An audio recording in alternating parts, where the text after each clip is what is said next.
Shop smart, shop S-Mart.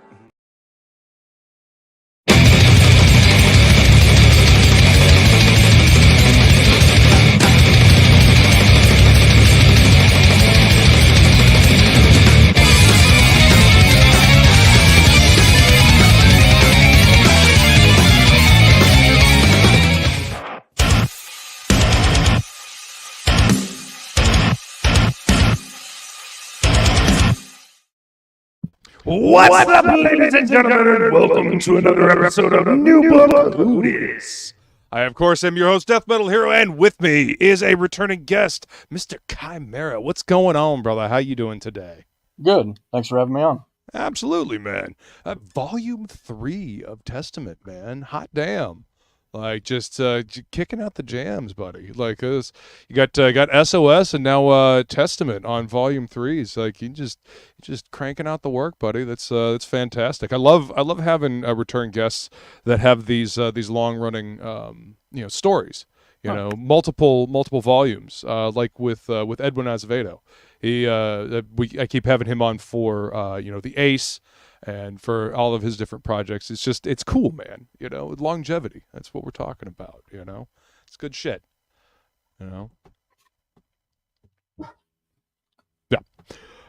So anyway, welcome back, and I apologize if I'm kind of out of it. I got up really early this morning and had to drive from South Carolina back down to Florida, but I made it safe and sound, and got set back up here at the old studio. So yeah, let's go ahead and say hi to the chat. There's my lovely lady. Skull, beautiful. Good to see you. Had an absolutely fantastic time with you. And I miss you already. We got a good stuff in the chat. What's up, good stuff? Welcome, sir. Says hi, everyone. I bet you are, buddy. Feline says, hey, Chimera. Hello. Welcome. Good stuff says I'm working on a trailer for Edwin. He's good people. Yeah, Edwin's good peeps, man. One of the early friends I made in this scene, and he's been working hard since the beginning. It's like I said, it's good to see people that started out making books and they're still making books. There's been quite a few that have just they've showed up for a little bit and then they just kind of disappeared afterwards.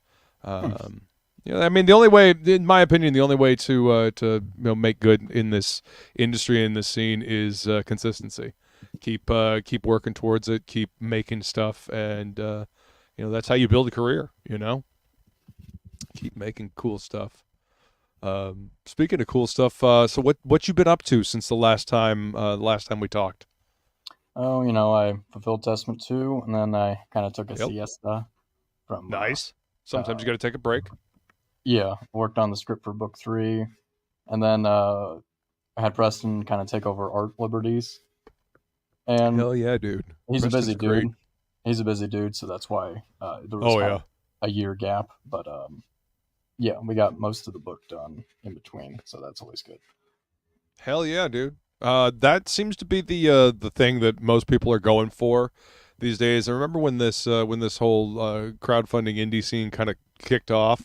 The books were being put out with like only a little bit of work done, and then people were waiting years and years for the books to show up, and now it seems like it's kind of shifted to people are getting most of the book done before they launch.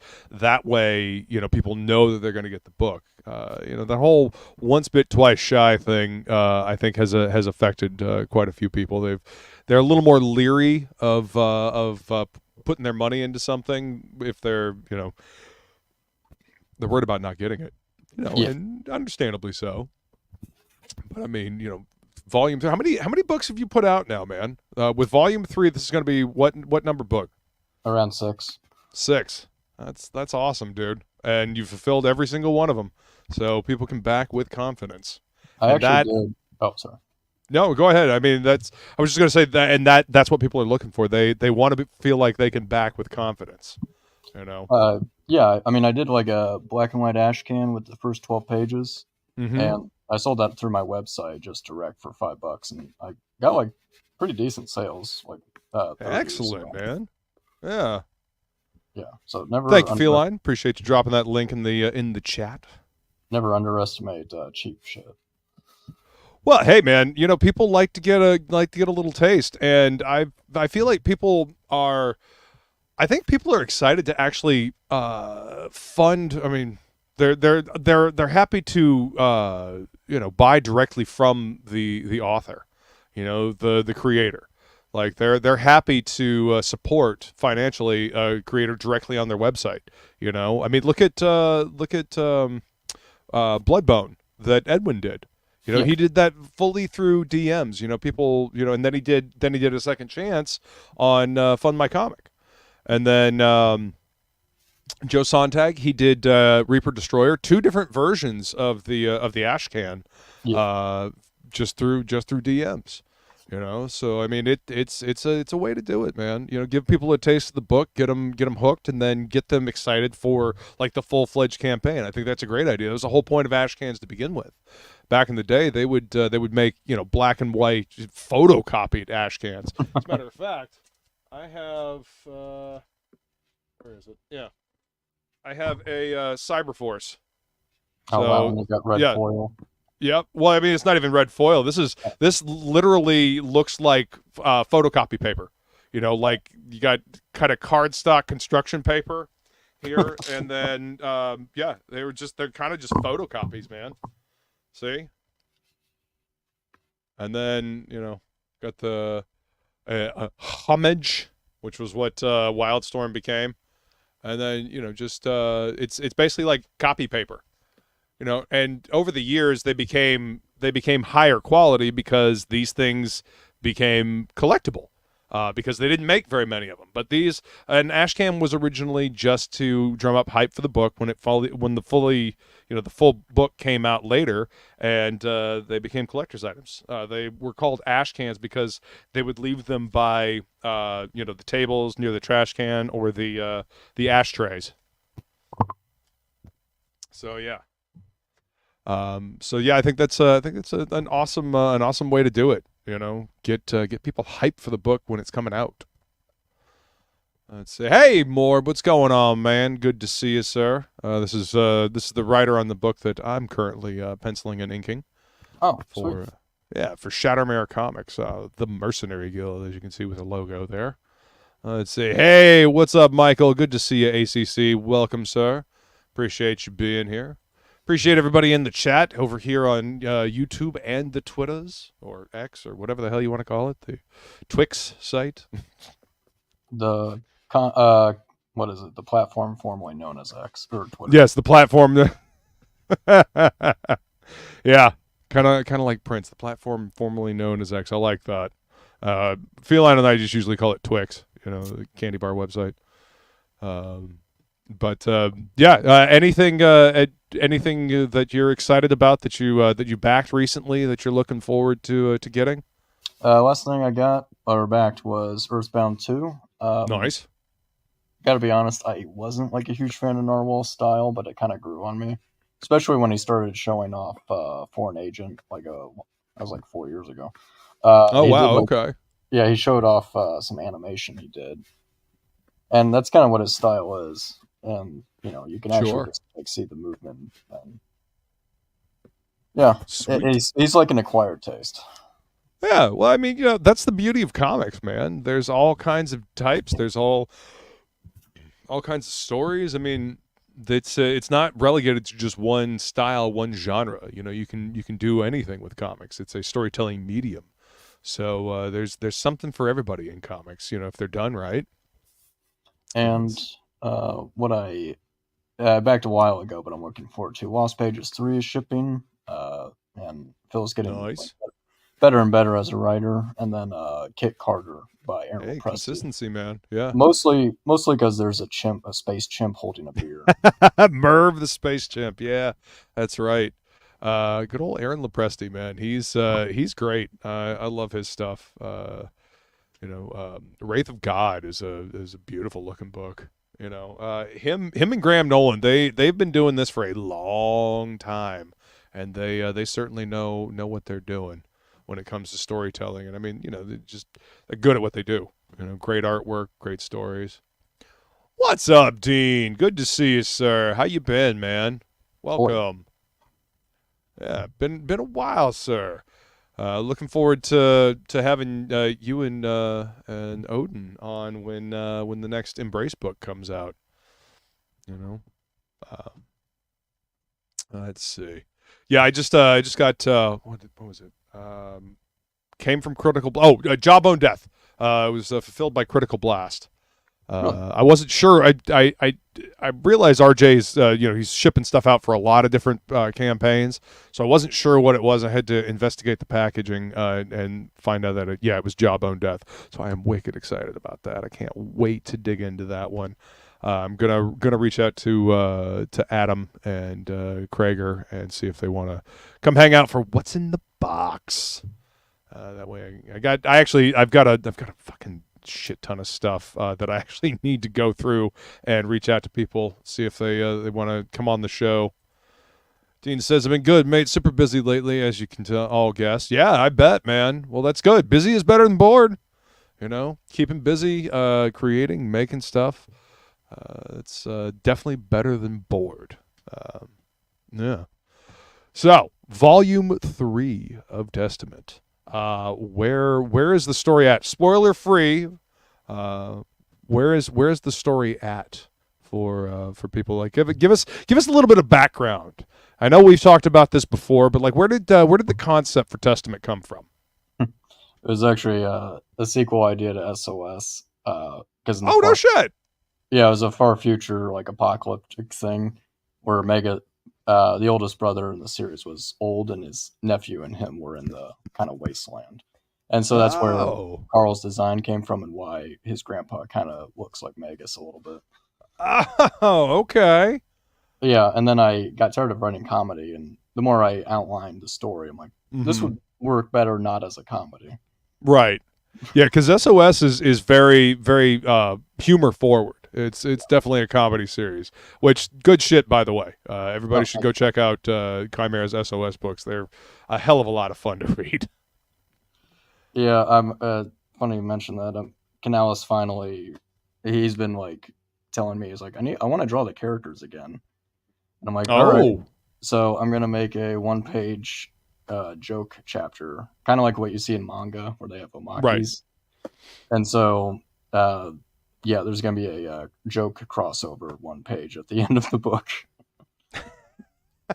Nice. So you're gonna have it crossover with Testament?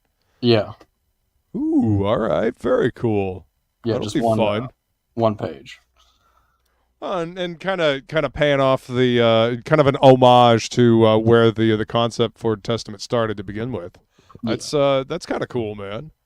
Okay. I know. And let's see. So to answer your earlier question, the rundown is Testament's about a swordsman from kind of the Badlands who descends from Norse gods, essentially. And so he teams up with these rebels to overthrow a king.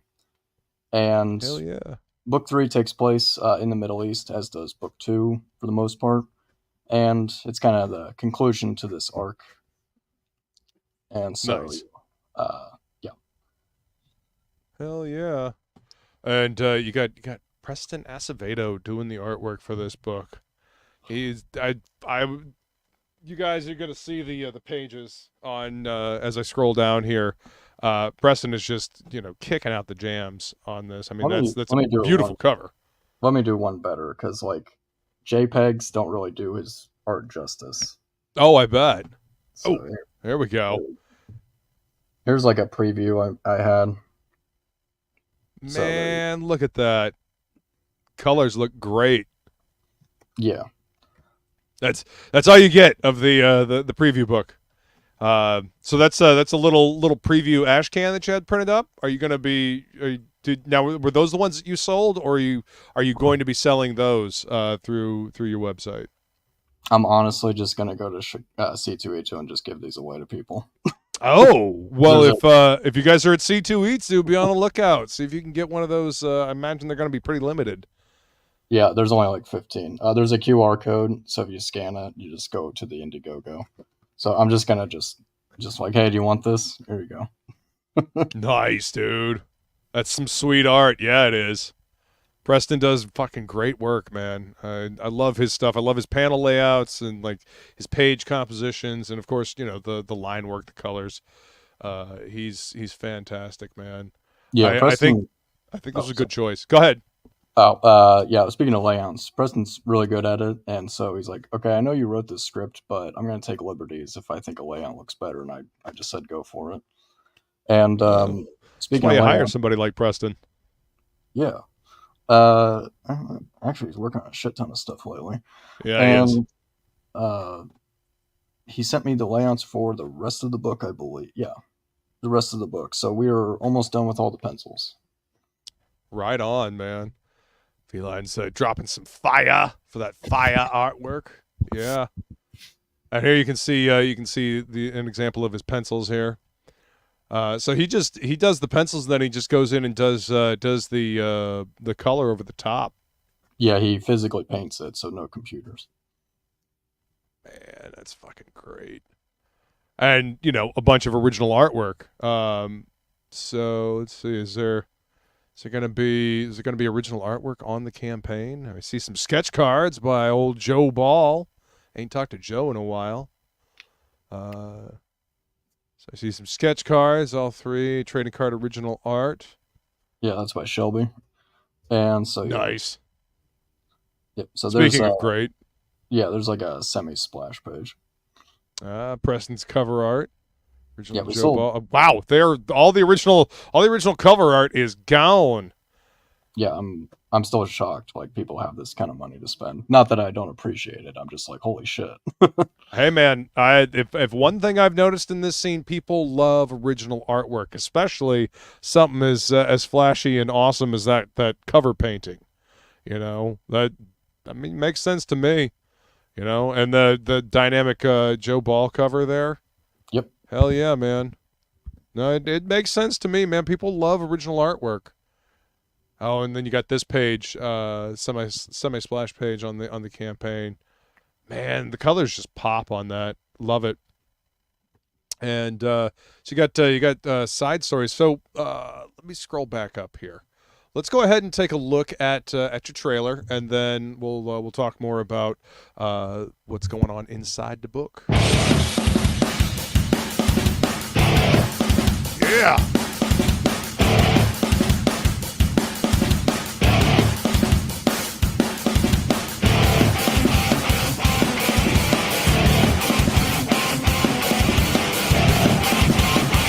Conclusion to this epic story.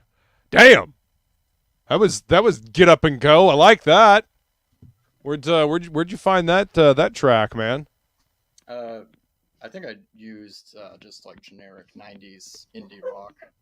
I mean, hey, it fits. You know, kind of. I like it, man. It's galloping beat. I don't know. I'm a sucker for that kind of stuff. Honestly, I love. I mean, obviously, I love loud, crunchy, heavy metal music. But I do enjoy, you know, good old rock and roll as well. Yeah. All right, so go ahead. Acting crazy. Just 1 second. Uh-oh, the pup is acting up. So as you guys can see here, he's got the cover A by Preston Asevedo. He's got a Dexter Soy cover, which is badass, and then the Joe Ball cover, which is kind of an homage to you know, old school Marvel books from back in the day. Yeah, the retro covers. Yeah, man, I dig it. You know, kind of shows Joe's love for OG comics. I like it. All right, so 52 pages, full color science fantasy. I love that. Science fantasy is great. Feline says, "Puppy." Yep, the pup is wanting on the stream. Why are you paying attention to that computer? You should be paying attention to me. Like, unironically, he doesn't do this when we're talking in the back room. He only does it right when you start the show. Oh, of course. Yeah, it's Murphy's Law of Animals, man. You know, they know when you're focusing on something else and it really matters. That happens. You know, it's you know, animals are smart, man. They understand their people. And the better to pester them with. Yep. So 52 pages, and Okay, so 44-page main story, and then you got a couple of bonus stories with art by Korey, Barton, and Jose Garcia. Man, you got a killer's row in this book, homie. That's awesome. Yeah, there were. I didn't want to shove too much exposition into the main story because you don't really need to know it to understand the characters, the supporting characters. Right. So just short little 4-page stories. Awesome. Well, little extra tastes of the stuff going on in the world. Now, are these taking place at the same time as the main story, or are they at different points in the chronology of this world? One is when Carl's an old man, and then the Oh. other takes place thousands of years before he's born. Oh, Actually, damn. Okay. Wait, no, it's not on that page. You don't get to see what he looks like. Oh, wait, there he is. Yeah. Okay, so this is the Korey Barton side story, and this one takes place when he's an old man. Is this him as an old man? Yeah. Okay. About 300 Nice. years later. Damn. He's long lived. And then this takes place thousands of years, you said, before he was born? Yeah, that's Hannah, one of the supporting characters. That's her little origin. Nice. Yeah, you got some fantastic artwork on this book, man. Oh, and I highly recommend signing up for Korey's. I'm going to butcher the name. The Android Boot Book. There we go. Oh, what is it, Mechanoids or something like that? And Andro Mechanoids or forgetting. Yeah, I mean, I've been seeing some of the pages that he's posted on Twitter. I mean, I haven't been paying attention recently to the internet because I've been otherwise preoccupied. But yeah, some of the stuff that I've seen that he's posted, man, it's been awesome. So much damn talent over in this indie scene. It's great. Let's see. Michael says, my boy Alice Cooper is coming to town here at Wings Event Center August 2nd, back in Detroit. Nice. Gotta love Alice Cooper. Yes, I see you, Feline. Otherwise preoccupied. Definitely. Yeah, 100%. Nice. Yeah. Man, I love the pencils on these pages, man. Just yeah, he kind of does. He has expressive. I was thinking of that guy who gets crushed. If you scroll down a little bit, yeah, the guy with the tongue sticking out. He's kind of like Canales in a respect, where he has very expressive faces. Yeah, yeah. Though it's serious, but there's a certain level of cartooning that can be done to get that over exaggeration, and I mean that's to me that's comic books, man. That's part of it. You can have this super serious, story, but there's got to be the ability to do a little bit of that cartooning to get the over exaggeration across. Otherwise, it can kind of feel a little flat sometimes. At least in my opinion. And speaking of Andromenoids, is Korey's book, and Andromenoids. Okay, yeah, I knew there was noids in there somewhere. Yeah, there's bulletproof breasts. So if you want outlandish stuff, go sign up for that. Speaking of cartooning, that's awesome. Yeah, definitely looking forward to that one. It's gonna be fun. Korey does good work. I mean, Barton Bros do good work together. Got the new school going on with Clayton. Which he seems to be doing well with that. Training that next generation to keep making comics. That's it's important. Yeah, Kozar is like one of the best illustrated books I've ever seen. But I'm also a big fan of Berserk, so I think that's what they were going for. They really just won me over. Yeah. Yeah, I have the first leather bound hardback. What is it, omnibus of Berserk, and it's pretty damn amazing, man. I'm slowly but surely getting through it. I didn't really grow up reading manga. I mean, I remember buying Battle Angel Alita like way back in the day when Dark Horse was publishing stuff, and of course that was it was shuffled around, so I was reading it, like you would read a normal American comic. But reading things backwards, sometimes it fucks me up. I will fully admit, just because I'm not used to the reading order, and I get confused sometimes. So I got to read the pages over and over to fully follow along. But I was like the 19 when I started reading manga. Like I found Hellsing, because I watched dude, the show. Hellsing. I watched this show when I was a teenager, and then I found it in Barnes and Noble. And the first page I opened to, it says "Stop." Go to the back. Right. Yeah. Go to the back of the book and read. So it's definitely a little bit different, man. And Hellsing was great. I've never read the manga, but I love the anime, especially Hellsing Ultimate. Speaking of Hellsing, you ever watch Team 5 Stars or Team 4 Stars Hellsing Abridged? Yeah. Bitches love cannons. Fucking great show. Fucking hilarious. They got all the voices correct. Their Dragon Ball Z is actually better. Like, it's kind of sad, but their Dragon Ball Z Abridged is actually better than the show. Yeah, I've watched some of that as well. And they get the point across with a little bit of humor, and they kind of condense down all the next time on Dragon Ball Z they're powering up.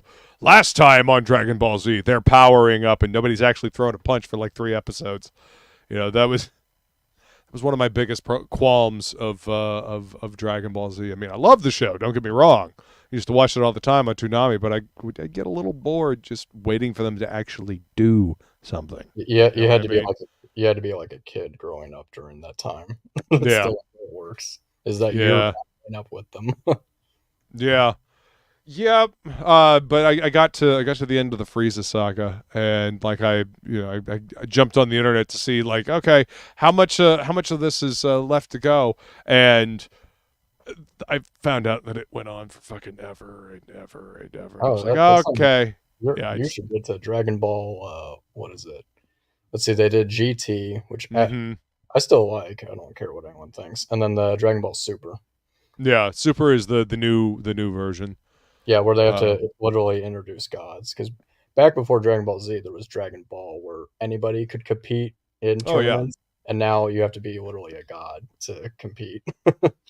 Yeah, original Dragon Ball was very much based on Journey to the West. That age-old story with the Monkey King.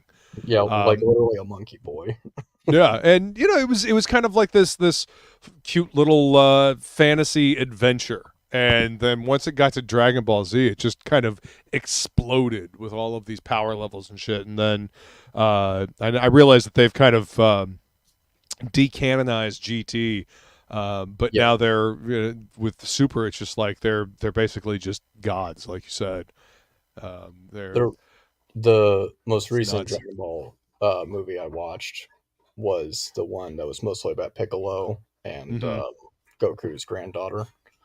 And that was actually pretty decent because the power levels were brought down a lot, and they introduced like a Red Ribbon Army like knockoff character. It was great. That's cool. Yeah, I've been thinking about getting back into it, trying to catch up on what I've missed. I was actually at a convention in Jacksonville I guess a couple of months ago, and I actually drew Goku and Vegeta for the first time in like 20 some odd years. I hadn't drawn them since I was in high school, and it was fun. I sold a couple of sketch cards. So yeah, gotta love the classics. It was right after Toriyama died. So people were very much. That one hurt a lot. I mean, he wasn't even that old, but I mean, there's a good YouTube video. I'll have to try and track it down and send it to you. But it basically outlined his struggles with editors because he was like the master of crafting stories on the fly. Because the Android Saga was originally the old man and that like mime looking robot thing. Oh yeah, those were the original 2 androids. But then the editor's like, no, though they have to be different. So he made up the kids, and they're like, no, you have to make something different. So he made up Cell. He's like, well, that looks good, but make him look more human. So he made Perfect Cell. Like, dude was overworked. Wow. Yeah, find that video and send it over to me. I'd love hearing about different creative processes by some legends. What's up, Fanta? Good to see you. Thanks for coming to hang out with us. Let's see. Yeah, these pages are beautiful, man. Preston just does fantastic work. I think you made a good choice getting him on the book. I couldn't afford him on volume 2, but like after volume 1 released, everyone's like, "Oh, this book's great." I'm like, "Oh, what's your favorite part?" Everyone says Preston's bonus story with the painted pages. I'm like, "Oh, fuck." Yeah. Well, damn. And, Well, hey, man, volume 3, you're able to get him to do the main story, which is great. yeah. What surprised me about that was no one had ever asked him to paint in sequential pages. I'm like, really? Like, you do painted covers all the time. That's super surprising. Really? Yeah, Wow. that was the first time he ever painted pages, and he's like, "Oh, these came out great." That's fantastic, man. Well, I mean, maybe this will start a new trend. He'll get to actually, paint pages, because I mean, they have a unique feel to them, because it's actually paint on board. It's not digital colors. I think he told me that he's going to just do that from now on. He's not going to have a colorist. He's just going to paint it himself, and he has his own book, Hell Knight. So yeah, man, that looks like it's going to be fucking rad. Yeah, he showed some of the pencils of that the other night on Topicless. But yeah, well, cool. So how many more? How big is this story? You're on volume 3, and you said this was the end of this particular chapter of the book. How is it just do you see it continuing on for quite some time, or do you have a specific end in mind for this story? Specific end to Carl's story, and okay. And that's why I wanted to put him, the old man, like give a little sneak peek, because he keeps doing his stuff, but he's getting old, and that's right. That was originally book 4, but I kind of got burnt out, so I might be. I don't know if I'll have Preston as the artist or maybe more a manga style, but I do want to go back to Carl's like grandfather's time, like the medieval era. Oh, okay.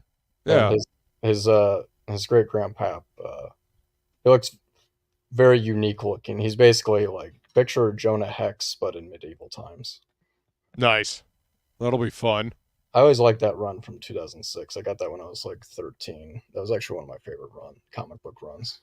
I think that was Jimmy Palmiotti and Justin Gray right in that one. Yeah. Yeah, Jimmy's a good dude, man. I've always enjoyed my conversations with Jimmy, and that was like one of the quintessential Jonah Hex runs. And he was supposed to do an American version of Vampire Hunter D, American Wasteland, Jimmy Palmiotti. Really? Yeah, it was. That would have been fucking rad. Yeah, it was. Yeah, the cover art is basically just D in front of the American flag, and wow. Jimmy and Tim Seeley were supposed to do it. Man, that would have been freaking cool. It's unfortunate that got canceled. Yeah, I got on Kickstarter Vampire Hunter D Message from Mars. That's actually pretty good. If you can hunt down that, it's pretty decent. That was the Kickstarter they did a couple of years ago, right? That finally fulfilled like last year. Nice. Well, stuff takes time. Yeah, no, it was a hardcover inside like a custom mailer box. Like, I don't know how they afforded it. I mean, from what I understand, that Kickstarter did pretty damn good. So they were, but I mean, as long as they took care of the customers and got the book, out to them, and it showed up in good condition, and it was a good read, then all's good, man. It's what it's all about. Yep. Man, I love these pencils. And I keep coming back to it. I mean, I know. I can tell you're mesmerized. I am, dude. I love the artwork. You got some you got a killer's row on this book, man. And I like the campaign page, the way you got it set up. with it just, artwork. There's a bit of a description at the beginning here. There's not, reams and reams and reams of things to go through. It's, it's just, this is the campaign, here's the covers, and here's a little bit of the artwork, and no fuss, no muss. I think that's the way to set up a campaign page. Yeah. Most of the time these people are on their phone, so they do 3 scrolls. So put your best stuff with 3 scrolls. Yeah, no, see, and this is how you're benefiting from, having done 6 of these now. This is your 6th campaign, so you've been able to fine tune. You know what works and what doesn't. Yeah. All right, so let's take a look at your tiers here. So you got a bundle, $85 for let's see. So you get the Preston cover, the Joe Ball cover, and Volume 1 and 2 remastered, and the Volume 3 Dexter Soy cover. So I mean that's everything. So this is the catch-up tier, basically. Yeah, for anybody that missed it. It's $9 cheaper if you do it this way instead of add-ons. So it's more incentive to get the bundle. Yeah, might as well. Hell yeah. And I'm kind of getting tired of the $25 thing for most books, so I brought it down to $22. Nice. And if you signed up for the mailing list, then it's $20. Hell yeah. See, there you go. All right, so you can get each individual, and then Testament Volume 1 and 2 remastered. Yeah. Now, is this one? Oh, okay. Over 130 pages of story. Is it Volume 1 and 2 put together in one single book? Yeah, it's like manga sized. No. Oh, nice. Okay. So like the actual, like, kind of, I guess over here would be considered digest size. Yeah. As far as like the book. Very cool. And then, but Volume 3 is a regular comic book size. Is that? Yeah, 6x9, 10.2. Nice. Yeah. Very cool. Dexter Soy cover, and then Volume 1 and 2 plus 3. Yeah, and it's $2 off if you do it this way instead of add-ons. Okay, so if you wanted to just get the main cover and the catch-up tier, so you can get the entire story, this is the one to go for. But I mean, these are some great extra covers. You might as well just jump on that right there. It seems like the play to me. I'm a big fan of Dexter Soy because he did Red Hood, and he's currently working on Gunslinger Spawn. Yeah, no, he does good work, man. This is a beautiful cover that he did for you. Very, very iconic, very dramatic. Now, did he do the colors for it as well? Is that all him? No, that would have cost way more. Okay. That's Marcos Martin, a friend of mine. Oh, awesome! Yeah, Marcos does great colors. Yeah, he's working on Star Circuit. Hell yeah! Old Joe Catapano's book. That's a very cool book as well. All right, and then to sketch cards. Yeah, I added a female character because I noticed those always sell more. Yeah, they do. Yeah. Whenever I do one of the Red Valkyrie art auctions, boobs sell. Funny enough, I wonder why. I mean, hot and sexy ladies or hot, sexy, and badass ladies. Yeah, badass chicks sell. So, good idea. And then, so if people want to get all 3 of the covers and already have Volume 1 and 2, they can grab this. Very cool.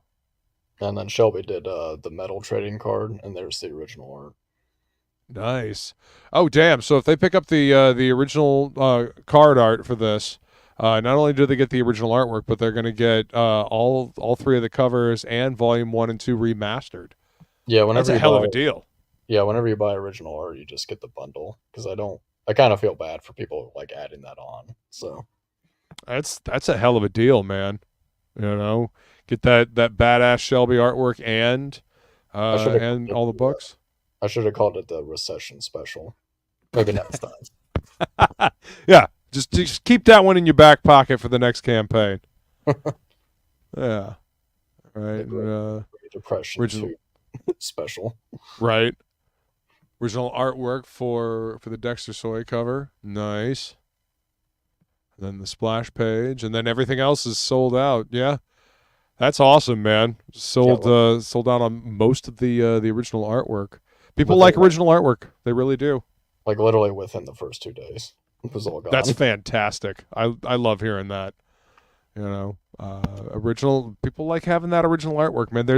I don't know, dude. I'm the book that I'm currently working on. I'm doing the pages digitally just because the publisher that I'm working with, they're used to being able to make corrections and stuff like that, request corrections, and it's just easier to do it that way. And I've been able to find an inking brush that feels more natural to me because I'm used to working on pen and paper.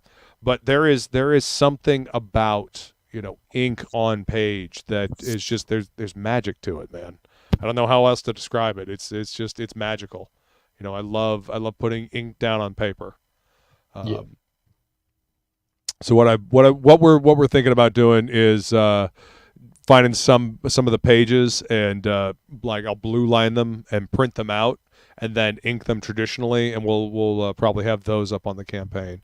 I've got some original trading card art that's going to be up on the campaign, and our promo poster is the original art for that is going to be up on the campaign as well. But yeah, there's a balance to be found, but there is definitely something about original artwork, and the audience responds to it, man. They love that stuff. So I'm glad you got some killer originals on this campaign. So what's next for you after this, man? You got more SOS planned? You got something completely new in mind? The only SOS will be like the joke chapter at the end of kind of retired. Right. But yeah, I was thinking like Testament, like light novel of like fantasy medieval times, and probably just put that on webtoons because that'd be free. Right. I say light novel, so it'd be like novel with illustrations. Sure. Kind of the Japan term, but yeah, just be careful of webtoons. I've heard that their new terms of service basically gives them ownership over your shit. Yeah, I heard about that. Yeah. There's others like Tapas and others. Yeah, so just make sure that they can't take your shit, basically. I don't know how that's legal. I imagine that they have found a way to make it legal because they've had a bunch of things blow up on webtoons, and people make shit tons of money off of that stuff, and they want a piece of that pie. They want that money. Everybody want their slice of cheddar. It's almost seeming like getting to the point where you're almost better off having your own page. And I mean, what we do over here, we have to build our own audience. We're constantly working to build our audience and connect with that audience. And, at the end of the day, it seems like that's the better play. Build your audience and have them come to you. Don't I don't know. I realize that some of these platforms can like get the word out there because there are more people using them and there's more interaction. But at the same time, if they're just going to take your content and they're going to take your stories and act like they own it and so they can get paid on top of it, I don't know, man.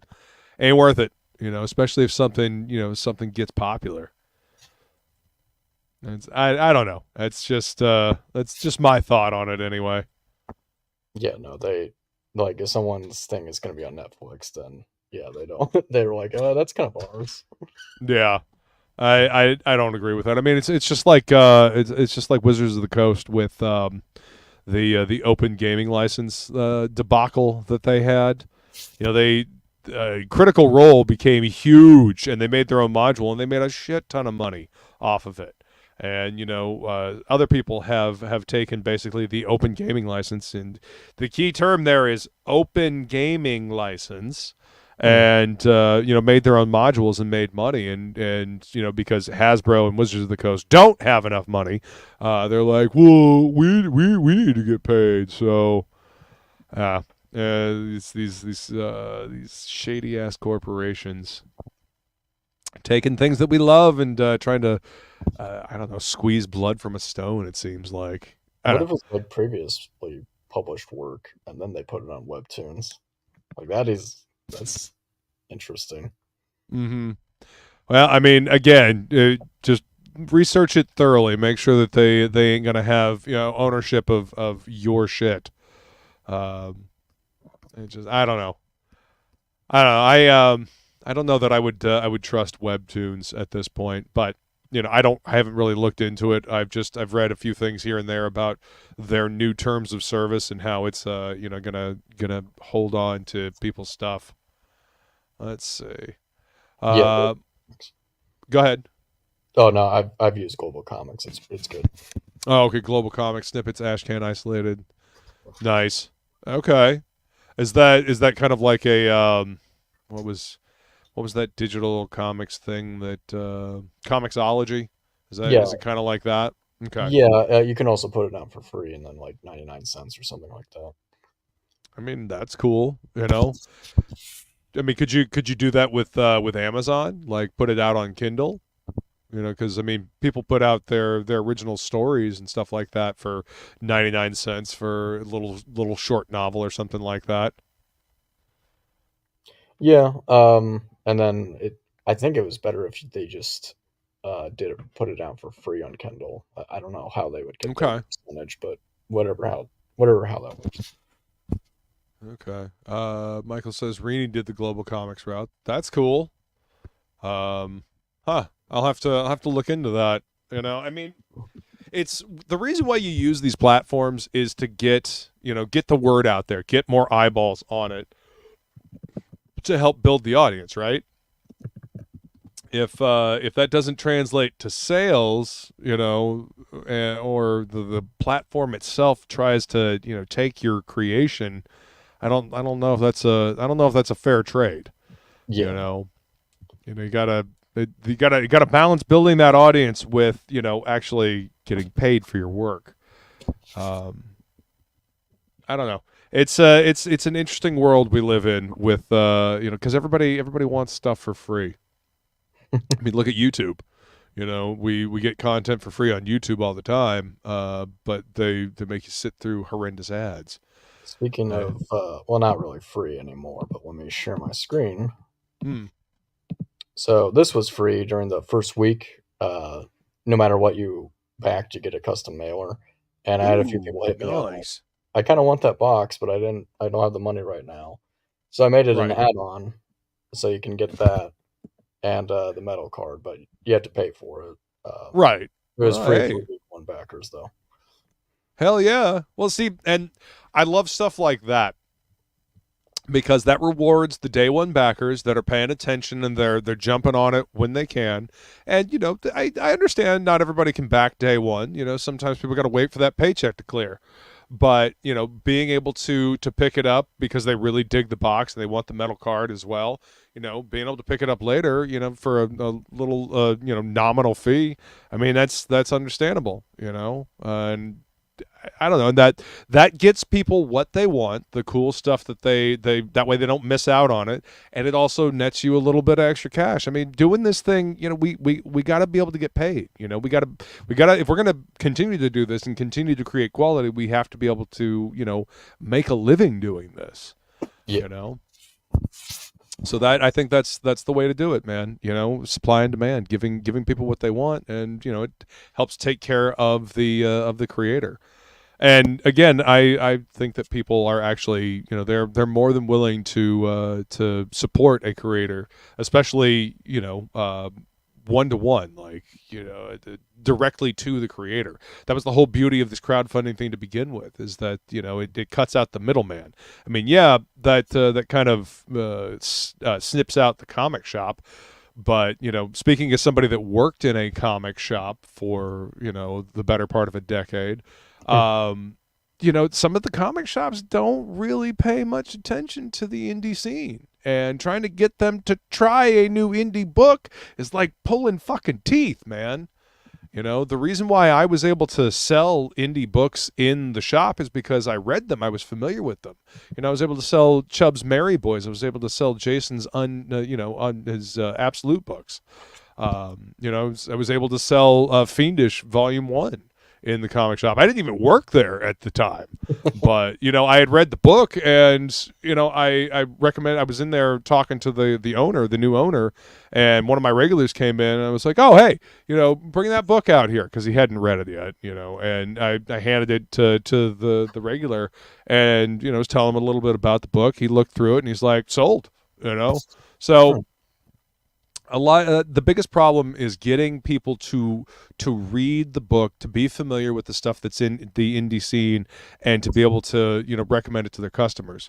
Because there's an entire, and what I think a lot of these comic shops don't realize is there's an entire world out there outside of the pages of Diamond Comics. And, you know, Diamond has been doing what they do for a long time, and they're part of the reason why the industry fucking shut down in 2020, you know, fucking bottleneck. That's the whole reason why DC went with Lunar, and Marvel is now being put out by, whatchamacallit, by, oh, what's up, man? How you doing, homie? Welcome. Hey, what's up? Good to see you. Oh, and I got just playing in the background. It's shit. That's okay.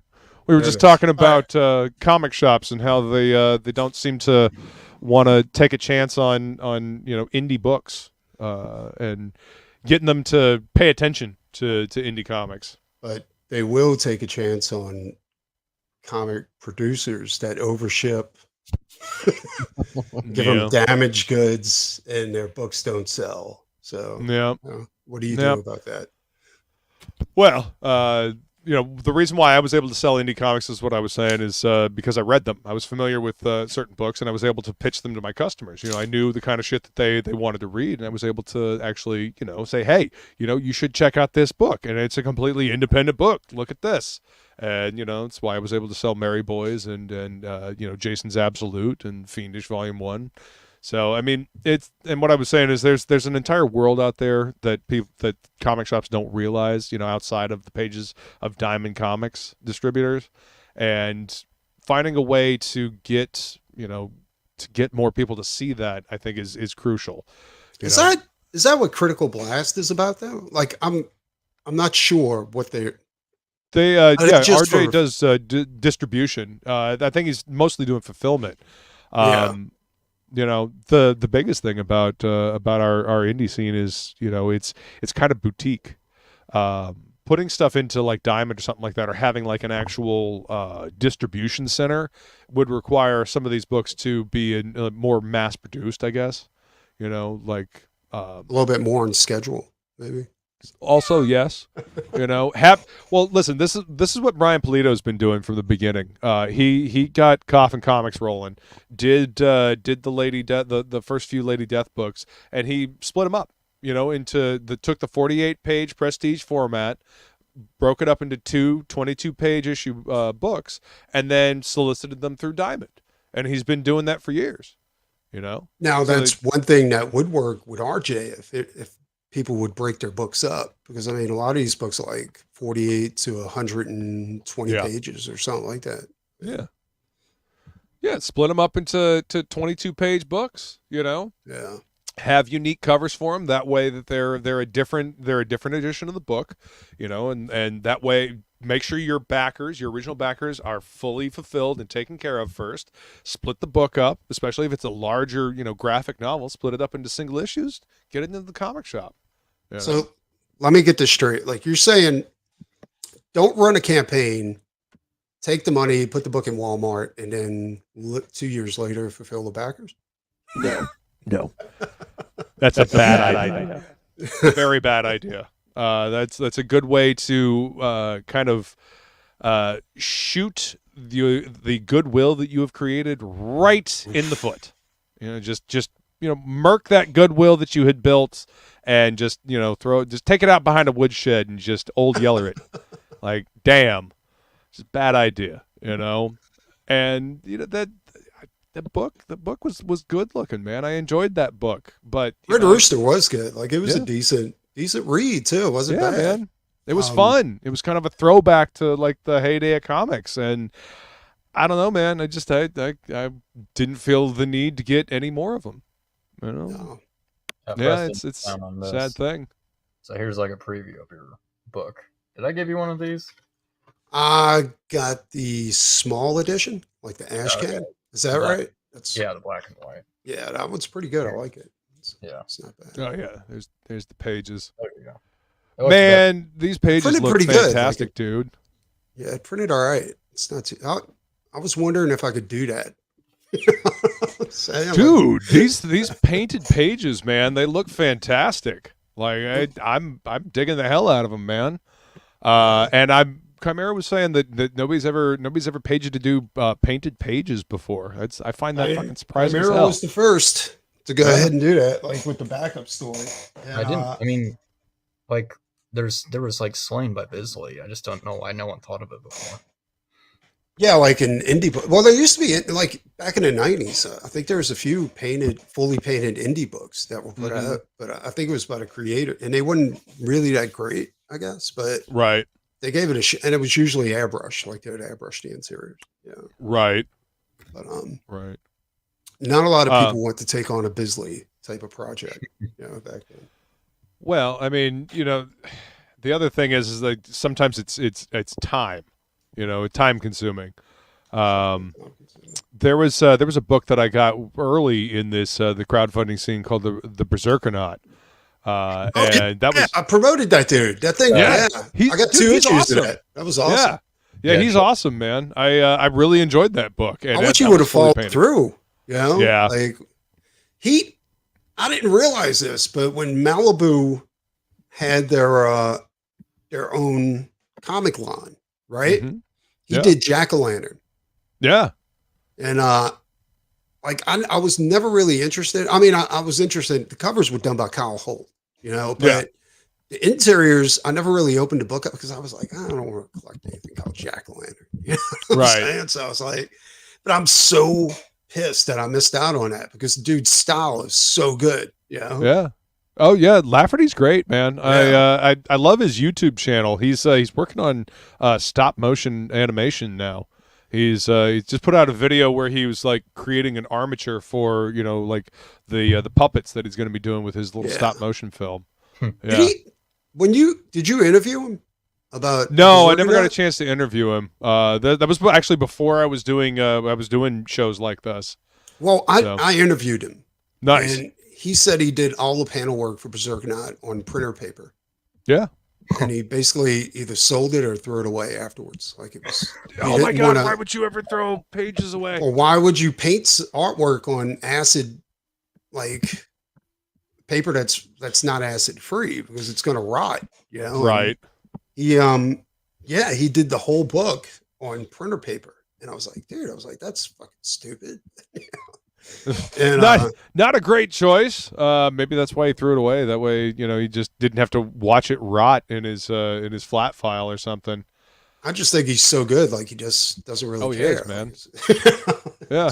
I mean, watching him do like pen sketches and stuff like that on his YouTube channel is fun. He usually ends up doing live streams like ridiculously late at night, like 1, 2, 3 in the morning, because he's I think he's out more on the West Coast area.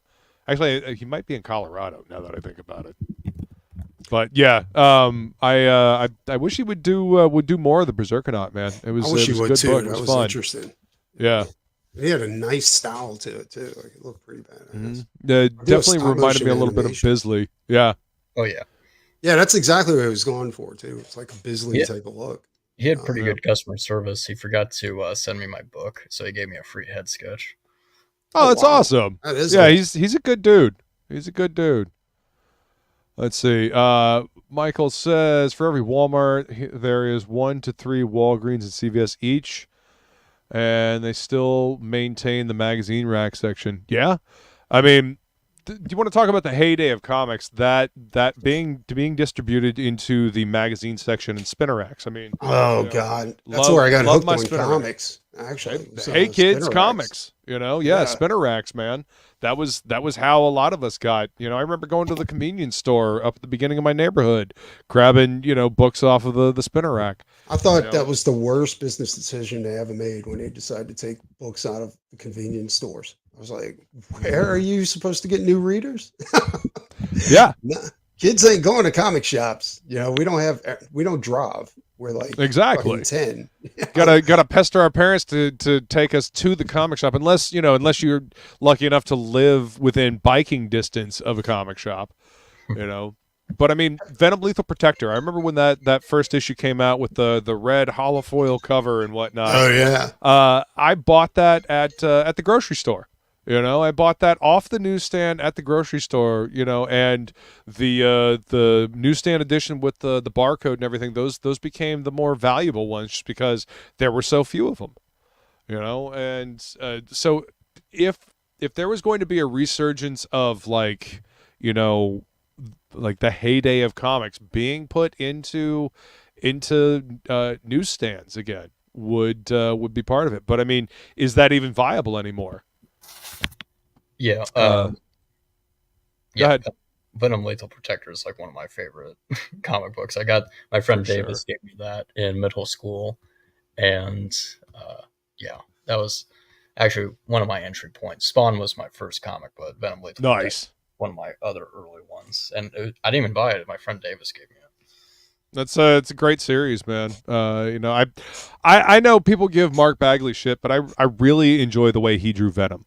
Mark Bagley was good. Like, he was. I mean, he had kind of a style built for speed. Let's put it that way. For sure. It wasn't anything. I love the bulk that he was able to give Venom, but he was kind of a svelte bulk. You know what I mean? Like he was bigger than Spider-Man, but he wasn't like he wasn't super like Bane huge. He had knobby knees. Let's put it that way. Yeah. But yeah, his version of Venom and Spider-Man and Carnage, like that whole Maximum Carnage thing, and I just the symbiote, that whole thing. I really enjoyed the way he did those characters. I didn't as much enjoy his Ultimate Spider-Man run. I thought that his style kind of lost a little bit of that kinetic punch that it had when he was doing Amazing Spider-Man, because he did like the Spider Slayers and like Peter Parker's parents, coming back to life, and then turns out that they were clones or robots or whatever the hell they were. I don't know. There was some interesting stuff going on in Amazing Spider-Man back in the 90s. But yeah, I enjoyed his stuff. I always found it sad that he was never able to finish Lethal Protector. Ron Lim had to come in and finish up the last couple of issues of. Ron Lim was doing every goddamn thing back then. Everything. He was doing Infinite Crusade. He was doing. Oh my God! It was Silver Surfer. Yeah. See, that's where I first got introduced to Ron Lim. Like when I think of Ron Lim, I think of Silver Surfer and Thanos. That's just I saw that version of Silver Surfer and Thanos everywhere, and it was Ron Lim. I don't know. He was great when he had Tom actually put Tom into the work, but they took that away from him because they realized, hey, this guy's quick. Let's put him on 6 different books. Yeah, that's the problem. You managed to be a clutch artist and do that fill-in stuff for them, and then they just consider you that fill-in artist as opposed to like being able to sit down and do a book. Well, some guys are good at it, like John Romita Jr. Like he was perfect as a fill-in artist and doing like 6 different books. Him and George Perez. Yeah. Oh man, the George Perez's line work always just blew me away. Talk about a fantastic storyteller. And I like Romita Jr. I love his dad's work. Like that, his dad's Spider-Man is kind of like the Spider-Man that I grew up with, because I had some of the old reprints, the digest size Marvel Comics magazine presents Amazing Spider-Man.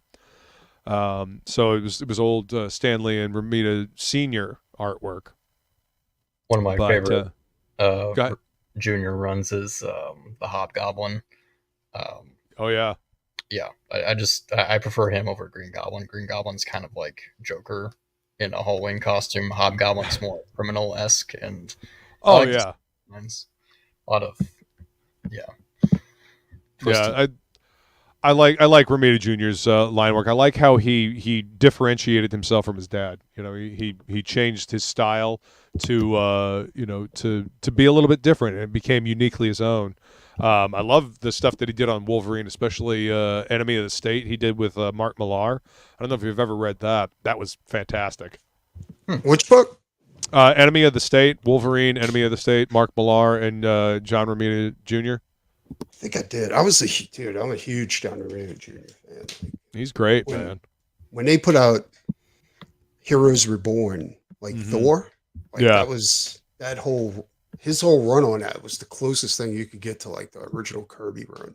Right. Like it had that magic, And dude, he did Hearts of Darkness with Punisher. Oh, dude, that book is so good. So good. Great, dude. Going up against Blackheart. Yeah, his style was perfect for that book.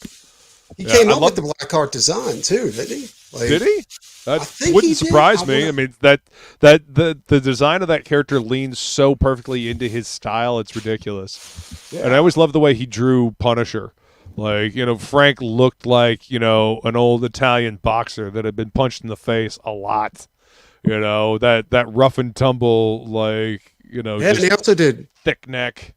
Yeah, he did Mephisto like really cool too. Like, it didn't look nothing like the other versions of Mephisto. It was like fucking crazy. Terrifying, man. Yeah.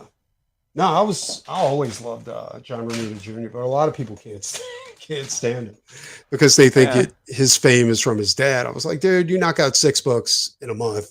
Your dad's not carrying you at that point. No, and actually, you listened to, he did an interview on Pop XB with Niall and Billy Tucci, and he was talking about how that was actually a detriment to him, being that his dad was who he was, because they gave him no fucking respect. They needled at him.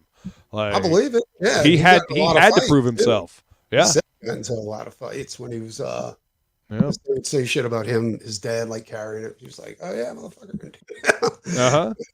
No, and he had to prove himself, because you just rested on your dad's laurels, and no, he literally had to prove himself in order to stay in the business.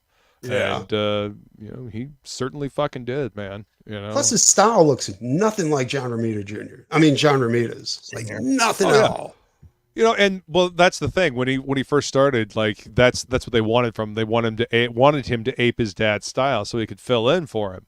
And as he grew as an artist, as he became his own artist, he changed his style, and he's got his own unique style. Like the run that he did with J. Michael Straczynski on Amazing Spider-Man is still to this day one of my favorite runs, where they introduced the Spider Totem and Elijah, and basically what Dan Slott picked up the threads from to create the Spider-Verse thing with the with Morlun and all that. I love that run. It added such a unique layer to the Spider mythos, and kind of gave it a mystical aspect to it. And then Dan Slott did whatever the hell he did, because Slott's hack. I it is what it is. I think John Romita Jr. might be the sole remaining remnant of when comics were good. That's still around. He's still like working in the industry. You probably ain't wrong, man. I mean, I've been watching some of the stuff that Capullo's been putting out, like the pieces that he's been putting up on X, and he seems to be having a lot of fun. He's I'm not sure what he's working on. I think he's working on Wolverine, which is cool. Capullo's got a great style. Again. I remember when he first started doing Spawn, like I was used to Greg Capullo from Quasar, Right. and X-Force. Mhm. And like his style on Quasar was like, it was amazing. You know, I mean, he said when he went to Spawn, he had to learn how to draw muscle because he wasn't doing any muscle on Quasar. It was, you know, Interesting. Quasar had no muscle definition whatsoever. But it was he had a great style. And then he went to Spawn and I think he tried a little too hard to do the sketchy stuff like McFarlane wanted him to. You know? Right. But when he went and he did Batman, Court of Owls, you know? Yeah. Like I think he was the best of both worlds at that point. You know, he had that smooth like Quasar style, but he had the muscle and the dynamics that he brought the Spawn. Mm-hmm. You know, I like his stuff now. It's I didn't read Batman when he was on it, but I would look through them, and I loved the pages, and the line work that he was doing was fantastic. yeah. And I think that's the line work that he's working with now. So I'm curious to see see what he does on Wolverine.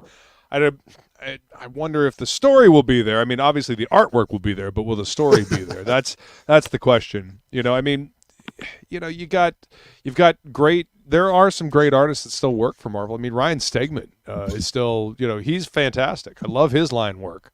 It's just a matter of whether or not the story is there to carry it. You know? What book did Ryan do? He did he was on Venom. Like him and Donny Cates did Venom. I mean, I sold the shit out of that book back in the day. It was good. You know, and I really enjoyed that story arc right up until the Absolute Carnage thing just kind of fizzled out. You know, I loved the artwork. You know, the artwork was great. You know, I basically kept reading that book just to see Stegman's pencils, his line work. You know. Because his line work was great, but to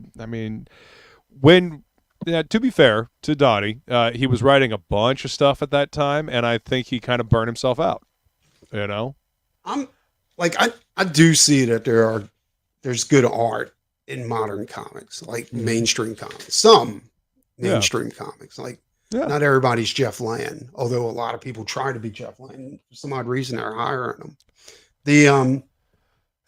But the artist they had on Thor was actually pretty good. Like the one that did when he was the Herald of Galactus, you know, and oh, okay, yeah. I saw some of that. Name, but yeah, they were good. And the one that was doing I don't know who he is, but he did Cosmic Ghost Rider. And I thought that was pretty good too. Like Cosmic the first one. Yeah, the first one. And I enjoyed the first one. The follow-up miniseries was not as good. No, it wasn't. Yeah, but that first Cosmic Ghost Rider miniseries was a lot of fun. I enjoyed that. That was another thing that Donnie wrote. You know, he was firing on all. You know? Yeah, he was firing on all cylinders for a little while there, and then I think he was writing too much and kind of burned himself out. You know, I've said it before. I think like he gets a chance to actually show off his talent, but then he's got to pay his dues. You know what I'm saying? Mm-hmm. And write some garbage that people like his bosses will accept. So stuff that won't sell. Well, I mean, hey, he's he and Stegman have been doing that Vanish book, and people really seem to be digging that. I don't know. I stopped collecting a while back. I don't know. Yeah, I mean, I kind of paid attention because Cosmic Ghost Rider showed up in like Thanos 18 or whatever. Mm-hmm. It was Frank Castle with the Ghost Rider, and then Thanos, I guess, destroyed the world in this reality, and that was a cool story. And then they went off the rails with like Cosmic Ghost Rider destroys Marvel Universe, and then it was and then he kidnaps baby Thanos. Right? Yeah, ridiculous. Yeah, that one's Donnie didn't write that one. They took Punisher, and somehow that's when they was trying to destroy Punisher, right? Yeah, and I think they made it a big like comedy routine because they didn't want people to take it serious because it's Punisher basically, you know, it's Ghost Rider. But yet one of the most popular Netflix Marvel shows was Punisher. Yeah, but and they Daredevil, you know, both these very, you know, dark, grounded, gritty Marvel shows, and they just Okay, so let's not capitalize on that and make good comic books for people to come pick up. It kind of tripped me out too, because you had people like Comic Tropes, Mm-hmm. out there saying that Marvel needs to police their character better, and stop letting the military and the police use it, like the logo, and Right. I was like, okay, unfollow this motherfucker. I just that seems silly and overreactionary to me, in my opinion. No, I thought it was too. I thought it was. I mean, you got a character that's ex-military, and the military have completely adopted this character. You know what I'm saying? Relate to him. Yeah. That doesn't mean that they advocate going out and ruthlessly murdering people. But okay, so by that logic, Dexter. Anybody that likes Dexter in that regard, you're a bad person, right? But everybody loves Dexter. Everybody loved that show. Texas Chainsaw Massacre. Yeah, if you can identify exactly. Leatherface. It's yeah. Somebody better check your freezer. Overreactionary silliness. Yeah, I mean, so can't wear a Punisher T-shirt, huh? Is that the problem? Oh no. And they took the most iconic design ever, and they went ahead and they changed it to like the gayest thing ever. Dude. That was they made it. That redesign was terrible. Like first they made it some kind of Oni looking skull when he stopped using guns and became the leader of the Hand, which is just retarded, insane. Like it's the dumbest. Who did? I don't. That's typical mainstream. I don't know. Writing, I guess. Well, I mean, to me, it reeks of focus group. Sitting in a room, getting spun up on your own ideas, and not actually talking to real comic fans. I see what you're saying. Understanding. It's comics by committee. Basically, yeah. Same reason why movies suck these days. Yeah, you can't make these creative things by committee. It's got to be something that somebody has an idea and they're able to bring it to fruition. Well, I remember old school Marvel, like it was basically like whoever the writer was going to change every fucking thing. I'm saying, like they put together a creative team. I don't even know if they submitted. It was like just stay within the comics code, dude. And we're good. So they would go off and they would do these amazing story runs, like when Jim Starlin took over him and made him Adam Warlock, and he did the most amazing run, which led to Thanos, and the Cosmic Cube and everything that they made the Avengers movie about, and it was just crazy. But now you lose that whenever you do it by committee, Well, you're stripping out the creativity of it. You're not letting the creators create. You're putting you're dictating what they can and can't do. It seems antithetical to the creative process. Yeah, it's not conducive to creativity. It's sad, but I mean that's why we do indie comics, right? Indie comics are where the creativity's at. That's the thing, is like back then, the only difference between indie comics and mainstream comics was one, your character never got as promoted.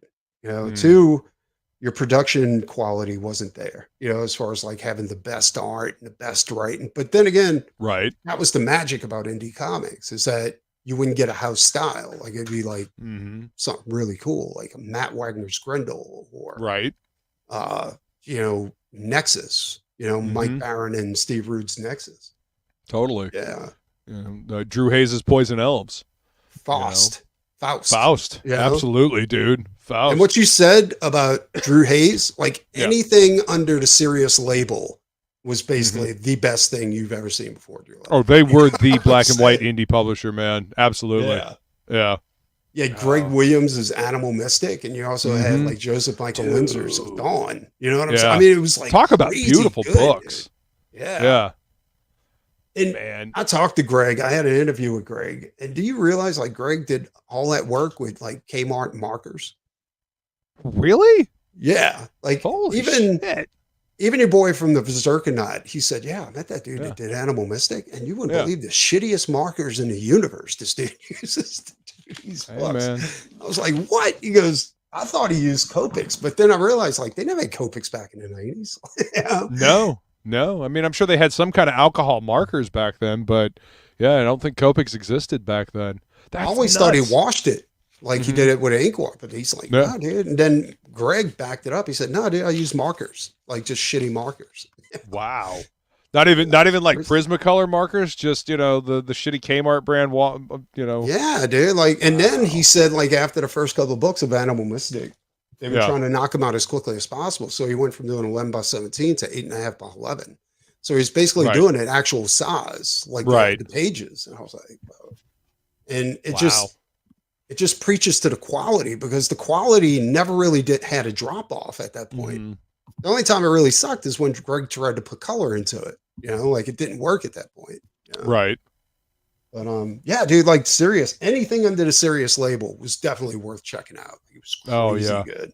I loved that book, man, or that publisher. You know, and you know, Poison Elves is what got me into it. You know, I started reading Poison Elves because of a friend of mine, and then because of Poison Elves, I started checking out other stuff that Sirius was publishing. You know, Animal Mystic, like you said, Dawn, Crash Dummy. Oh yeah, Jesus, yeah. I mean, and they had all kinds of stuff too. They even had like kind of a, what was that kind of kid, like children's fantasy kind of manga type book, a Kiko or something like that. They did, yeah. Totally forgot about that. You're right. Yeah, I mean they did all kinds of stuff, man. And I don't know. I don't know if they're still. Is Sirius still around? Are they still putting stuff out? No, Sirius went out of business a long time ago. Okay. I think once the Poison Elves guy, he died.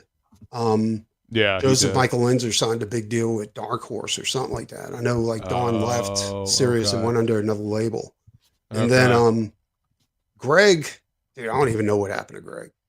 Like he got a job doing absolutely something that had nothing to do at all. I think he was a maintenance man at a hotel or something. And I was like, what? That's a shame. Because when I interviewed him, I was like, wait a minute. I was like, this is crazy, dude. And yeah, dude, it's just really nuts. Like all that talent right there in that fucking one company. And it, maybe one or two people actually made it out of there and actually made it to like, and really all of them should have, because Animal Mystic was fucking incredible. Gorgeous book. You know? I want to say I've seen some of this stuff. I want to say Greg is still doing artwork. I could have sworn that I saw something on like either X or Facebook or something like that. He did, because I did covers for it. I did covers for, he put out a new book called, it was something like Animal Mystic, except it was like this chick that explores planets. Yeah. Then he put another, you remember that horse character he had? That was kind of a centaur, but his head was a horse. Yeah. Right. And kind of had like tiger stripes or something like that. I want Kalor. I think it was Kalor. That's I did a cover for Kalor, and he put out a new book of Kalor, which is, I think that's what I saw actually was. He did a great job with that too, dude. And he was supposed to do a new Animal Mystic, but I think he kind of dropped out a little bit again. You know? I think that might be Greg's biggest like failure, like his flaw. You know what I'm saying? Is he gets these artistic inspirations, just goes with it, right? And then he kind of just loses interest a little bit and just stops. Well, I mean, you know, sometimes real life gets in the way. Yeah. You know, like if making the comic book isn't paying the bills, you know, gotta go do that maintenance job in order to pay the bills. You know, I don't know. I think Greg could have went a lot further if he would have stuck to doing Animal Mystic, kind of like Joseph Michael Linzer did. Oh yeah. But then again, I think with Greg, his style was so different than the main. Like Joseph Michael Linzer, I think he got work in the mainstream. Oh yeah, he did a Wolverine Black Cat miniseries for Marvel. Yeah, and he's done covers. You know, his style was very mainstream friendly. Yeah, but between me and you,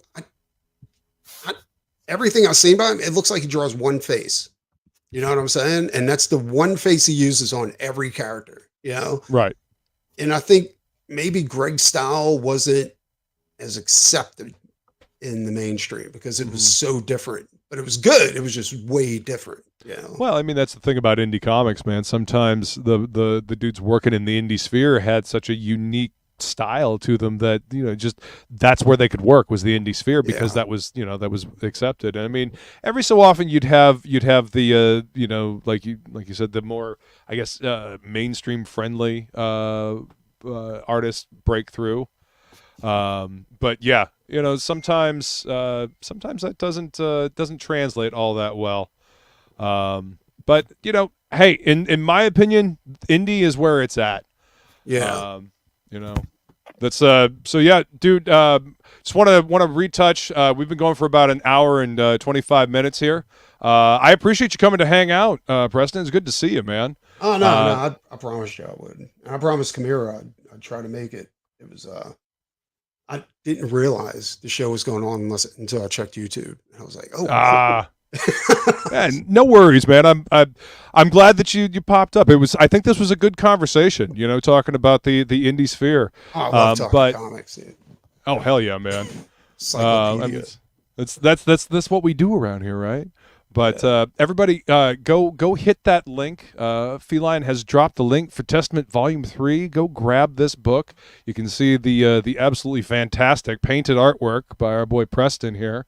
Get this final chapter, and if you can, grab this bundle so you can get all 3 of them covers, and you can get caught up Volume 1 and 2, and then the 3rd volume here. And while you're at it, why don't you go sign up for Preston's book, Hell Knight, so you know, you can get even more of Preston's artwork. That book is looking sick, by the way, Preston. Yeah, finally, I got to put out more IPs. Yeah. I hear you. Chimera, is there anything else you want to say about Testament before we wrap this one up? Just go back it. Book is on its way to being done. Hope to ship it by August, if not earlier. So thank you for all your support. Absolutely. All right, everybody. Thank you all so much for being here. Let's see. Let me see if I can find it. And, you know, remember. Shop smart, shop S-Mart.